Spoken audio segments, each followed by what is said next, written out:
இவங்களுடைய பெயர் சுலோச்சனா. இவங்களுக்கு வயது 45 வயசுக்கு மேல ஆகுது. இவங்களுக்கு ஒரே ஒரு பொண்ணு இருக்கிறாங்க. அவங்களுக்கும் திருமணம் ஆகி முடிஞ்சிருது. இவங்களுடைய கணவர் துபாயில இருக்கிறாங்க. கடந்த 10 வருஷத்துக்கு மேல அங்கேயே இருக்கிறாங்க. ஏதோ அப்பப்பைக்கு போன்ல பேசுவாங்க, அவ்வளவுதான்.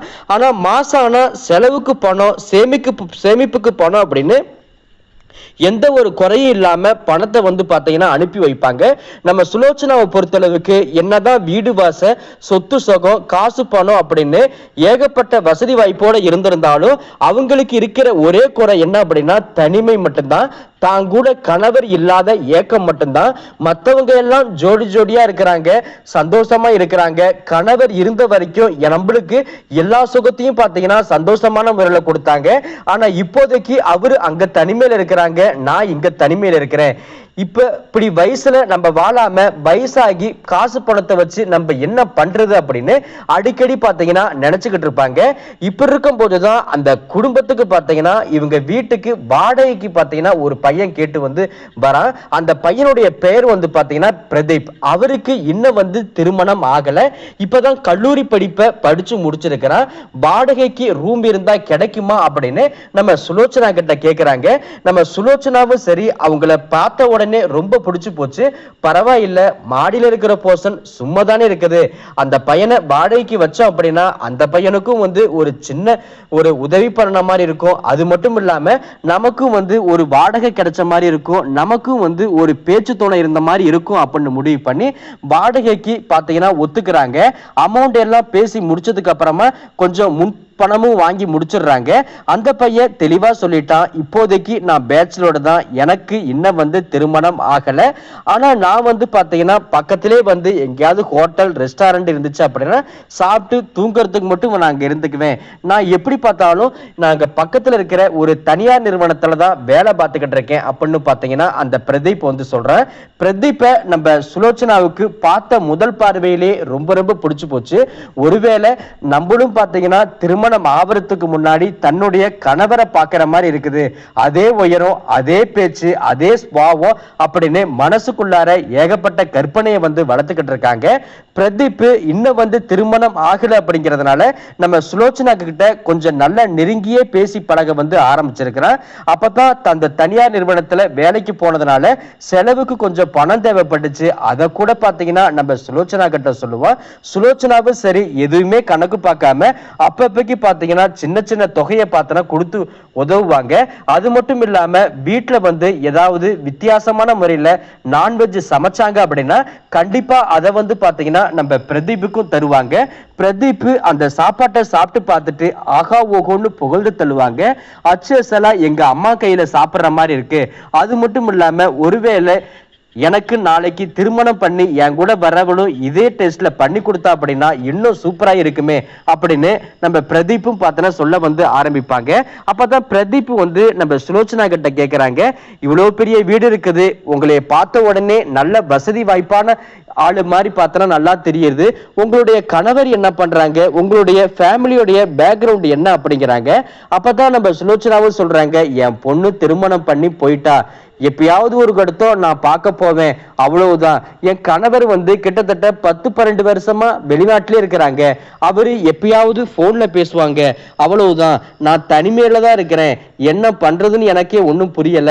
இப்போதைக்கு எனக்கு என்ன வயசா ஆயிடுச்சு, இளமையா தான் இருக்கிறேன். இந்த இளமையில நான் மத்தவங்க மாதிரி நல்லது கெட்டது சந்தோஷம் சுகம் அப்படின்னு எல்லாத்தையும் அனுபவிக்கணும்னு ஆசை. ஆனா அவர் என்னை அங்க விட்டுட்டு போயிட்டாங்க. என் பக்கத்து வீட்டுல பாருங்க, என்னுடைய இந்த பக்கம் இருக்கிற எதிர்ப்புற வீட்டுல பாருங்க, என்னுடைய சொந்த பந்தம் எல்லாத்தையும் பாருங்க. கொஞ்சம் வறுமையா இருந்தாலும் பணக்கார குடும்பமா இருந்தா கூட அவங்க கணவன் மனைவியா ஜோடி ஜோடியா இருக்கலையா. அடிக்கடி பாத்தீங்கன்னா எதிர்ப்புற இருக்கிற வீட்லயும் தினம் தினம் இரவானா ரொம்ப நேரமா லைட் எரியுது நான் பாக்குறேன். இது எல்லாம் பார்க்கும்போது தனிமை ரொம்ப கொடூரமானது அப்படிங்கிறத நான் உணர்றேன் அப்படின்னு நம்ம சுலோச்சனா பிரதீப் கிட்ட சொல்றாங்க. நம்ம பிரதீப் சரி, நீங்க ஒன்னும் கவலைப்படாதீங்க, கூடிய சீக்கிரத்துல உங்களுடைய கணவர் கண்டிப்பா வந்துருவாங்க. உங்களுக்கு ஏதாவது பேச தோணுச்சு அப்படின்னா நீங்க எப்ப வேணா மாடிக்கு வரலாம். ஏன்னா நான் சில நேரத்துல பகல்ல பாத்தீங்கன்னா ஆபீஸருக்கு லீவ் போட்டு நைட்டு வந்து ஆபீஸ் ஒர்க்கை நான் வீட்ல இருந்து கூட பண்ணுவேன். எனக்கும் ஒரு பேச்சு துணைக்கு ஆள் இருந்த மாதிரி இருக்கும், உங்களுக்கும் ஒரு பேச்சு துணைக்கு ஆள் இருந்த மாதிரி இருக்கும் அப்படிங்கிற மாதிரி பார்த்தோன்னா சொல்லி முடிச்சிடுறாங்க. அன்னைக்குன்னு பாத்தீங்கன்னா நம்ம பிரதீப் வந்து சாவியை நம்ம சுலோச்சனா கிட்ட கொடுத்துட்டு வெளியூருக்கு பார்த்தோன்னா போயிடுறான். அன்னைக்கு நைட்டு முழுக்க இருந்துட்டு அடுத்த நாள் பாத்தீங்கன்னா வீட்டுக்குள்ளார வரான். அப்பதான் சுலோச்சனாவும் கதவு திறந்துதான் இருக்குது, நீ தாராளமா உள்ளார வரலாம் அப்படின்ட்டு பார்த்தா சொல்றாங்க. அப்பதான் பாத்தீங்கன்னா கீழே இருக்கிற போர்ஷனுக்கு நம்ம பிரதீப் வந்து வீட்டுக்குள்ளார பார்த்தனா போறான். போன உடனே வீடு வந்து படு பயங்கரமா நல்ல வசதி வாய்ப்போட வடிவமைச்சிருக்கிறத பார்த்து வந்து வியந்து போறான். அப்பதான் நம்ம சுலோச்சனா குளிச்சு முடிச்சிருப்பாங்க. வெளியில வந்து பாத்தீங்கன்னா நம்ம பிரதீப் முன்னாடி தலைய வந்து துவட்ட வந்து ஆரம்பிக்கிறாங்க. உண்மையிலுமே சுலோச்சனா ரொம்ப இளமையா தான் இருக்காங்க.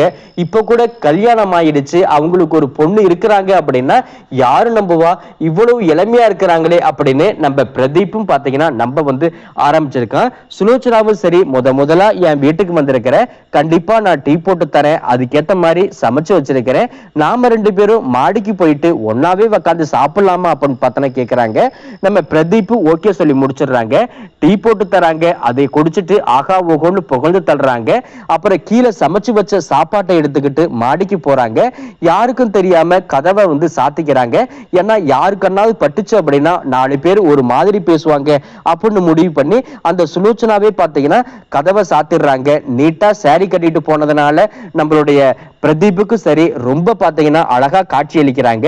2 பேருமே சமைச்ச சாப்பாட்டை சாப்பிடுறாங்க. சாப்பாட்டை புகழ்ந்த வார்த்தையே கிடையாது அப்படின்னு இன்னும் வந்து சுலோச்சனாவை புகழ்ந்து தள்ள வந்து ஆரம்பிக்கிறாங்க. 2 பேருமே நட்பு ரீதியாவே பேசிக்கிறாங்க. ஆரம்பத்துல அக்கான் கூப்பிட்டாலும் அக்கான் கூப்பிடுறது எனக்கு கொஞ்சம் கூட பிடிக்கல, நீ பாப்போன்னு கூப்பிடு, அப்படி இல்லைன்னா சுலோச்சனான்னு கூப்பிடு அப்படின்னு தெளிவா வந்து ஏற்கனவே சொல்லியிருந்தாங்க. அதனால பாப்போ அப்படிங்கிற மாதிரிதான் நம்ம பிரதீப் வந்து நம்ம சுலோச்சனா கிட்ட வந்து பார்த்தோன்னா பேசுவான். அடிக்கடி அவங்க சொல்றதெல்லாம் என்ன அப்படின்னா, எல்லாருக்கும் எல்லாம் இருக்குது, எனக்கும் எல்லாருக்கும் இருக்குது, கணவர் மட்டும் குறையா இருக்குது அப்படிங்கிற குறை மட்டும்தான். ஒருவேளை நீ மட்டும் திருமணம் பண்ணி போயிட்ட அப்படின்னா உன்னுடைய மனைவியை நீ வெளியூருக்கா இருந்தாலும் சரி இல்ல வெளிநாடா இருந்தாலும் சரி கையோட கூட்டிட்டு போயிரு, ஏன்னா உன்னுடைய மனைவியும் ரொம்ப வந்து கஷ்டப்படுவா அப்படின்னு பார்த்தனா ஆறுதல் சொல்ல வந்து ஆரம்பிச்சிருக்காங்க. நம்ம பிரதீப்பும் சரி அடிக்கடி மனசுல இவங்க பார்த்தீங்கன்னா தனிமையில ரொம்ப வந்து கஷ்டப்படுறாங்க போல, அதுவும் கணவர் இல்லாம ரொம்ப கஷ்டப்படுறாங்க போல, நாம வேணா இவங்களுக்கு கொஞ்சம் ஒத்தாசையா இருக்கலாமே அப்படிங்கிற எண்ணம் கொஞ்சம் பார்த்தீங்கன்னா வர வந்து ஆரம்பிச்சிருச்சு. இப்படி 2 பேரும் பேசிக்கிட்டு இருக்கும் போதே நைட்டு 10 மணி பார்த்தீங்கன்னா ஆயிருது. அன்னைக்கு வந்து பார்த்தீங்கன்னா நம்ம சுலோச்சனா நம்ம பிரதீப்பை பார்க்க, பிரதீப்பும் நம்ம சுலோச்சனாவை பார்க்க 2 பேருமே அன்னைக்கு நினைச்சது பாத்தீங்கன்னா சந்தோஷமான முறையில நடந்து வந்து முடிஞ்சிருது. காலையிலே எழுந்திருச்சு நம்ம சுலோச்சனா டீ போட்டு நம்ம பிரதீப் கிட்ட தராங்க. பிரதீப்பும் சரி டீ சூப்பரா இருக்கு, எல்லாமே சூப்பரா இருக்கு அப்படின்னு பார்த்தோன்னா புகழ்ந்து தள்ளுறாங்க. நம்ம சுலோச்சனுடைய பேச்சு எல்லாமே நம்ம பிரதீப்புக்கு பார்த்தோன்னா பிடிச்சு போச்சு. வாங்குற சம்பளத்தை நம்ம பிரதீப் அப்படியே வீட்டுக்கு தர வந்து ஆரம்பிச்சிருக்கான். அப்பப்பைக்கு பெரிய தொகையை வந்து பார்த்தீங்கன்னா நம்ம சுலோச்சனாவும் கொடுக்க வந்து ஆரம்பிச்சிருக்காங்க. அதை வச்சு நம்ம பிரதீப் எல்லா கடனையும் அடைச்சு முடிச்சுட்டான். வீட்டில் இருக்கிற ஒரே தங்கச்சியும் பார்த்தீங்கன்னா நல்லபடியா திருமணம் பண்ணியும் கொடுத்துட்டான். சுலோச்சனாவும் சொல்றதெல்லாம் பார்த்தீங்கன்னா, நீ என் கூட இருந்தா போதும், ஆனா நான் உங்ககிட்ட கொடுத்த பணத்தை ஒரு காலமும் கேட்க மாட்டேன், எங்க கிட்ட போதுமான அளவுக்கு பணம் இருக்குது, இதை நீ வந்து உன்னுடைய சொந்த யூஸுக்கு வச்சுக்கலாம், ஒரு காலமும் நான் கேட்க மாட்டேன் அப்படின்னு அடிக்கடி பார்த்தோன்னா சொல்லுவாங்க. இப்படி இருக்கும்போதுதான் வீட்டில் இருக்கிறவங்க நம்ம பிரதீப்புக்கு நல்ல ஒரு அழகான பொண்ணா பார்க்க வந்து ஆரம்பிக்கிறாங்க. அந்த பொண்ணு நம்ம பிரதீப்புக்கு ரொம்பவே பிடிச்சு போச்சு. கிட்டத்தட்ட சுலோச்சனாவை விட ஒரு படி மேல நல்லா அழகா இருக்கிறாங்களே அப்படின்னு புரிஞ்சு போச்சு.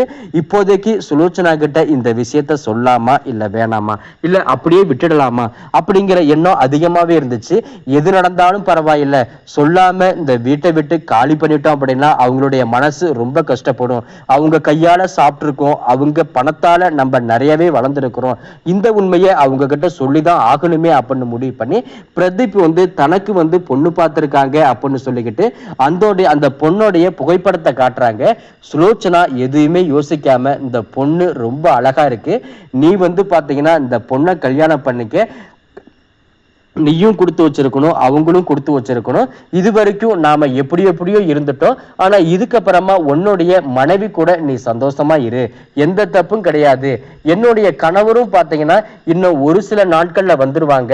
நான் என்னுடைய கணவருக்கு உண்மையா இருக்கிறேன். அதுக்கேத்த மாதிரி நீயும் உன்னுடைய மனைவிக்கு உண்மையா இரு. என்னுடைய வாழ்க்கையும் நல்லா இருக்கும், உன்னுடைய வாழ்க்கையும் நல்லா இருக்கும். நடந்து முடிஞ்ச விஷயத்த ஒரு கெட்ட கனவா நினைச்சு இல்ல நல்ல கனவா நினைச்சு எப்படியோ பார்த்தனா மறந்துரு. இதுக்கப்புறமா உன்னுடைய வழியை நீ பாரு, என்னுடைய வழியை நான் பாத்துக்கிறேன் அப்படின்னு சுலோச்சனா நம்ம பிரதீப் கிட்ட சொல்றாங்க. பிரதீப் சரி அந்த இடத்தை விட்டு வெளியில வர்றதுக்கு கொஞ்சம் சங்கடமா இருந்தாலும் அதுக்கப்புறமா தன்னுடைய கட்டிக்க போற பொண்ணு கிட்ட அதிகமா பேச ஆரம்பிச்சு ஒரு கட்டத்துல நல்லபடியா திருமணமும் பண்ணிக்க ஆரம்பிச்சிருக்கான். இப்போதைக்கு பிரதீப்புக்கு கொஞ்சம் கூட கடன் கிடையாது. சுலோச்சனா கொடுத்த பணத்தை வச்சு எல்லா பிரச்சனையும் முடிச்சுக்கிட்டான். சேமிப்பு கொஞ்சம் இருக்குது. இப்போதைக்கு சொந்தமா பாத்தீங்கன்னா ஒரு ஐஸ்கிரீம் கடை ஆரம்பிச்சு வியாபாரம் ரொம்ப நல்லாவே பார்த்தீங்கன்னா போய்கிட்டு இருக்குது. கணவர் மனைவியா 2 பேரும் சந்தோஷமா வாழ்றாங்க. வெளிநாட்டுல இருக்கிற கணவரை எங்கி இந்த பக்கம் பார்த்தீங்கன்னா சுலோச்சனா தனிமையில இப்ப கூட வாடிக்கிட்டு தான் இருக்கிறாங்க.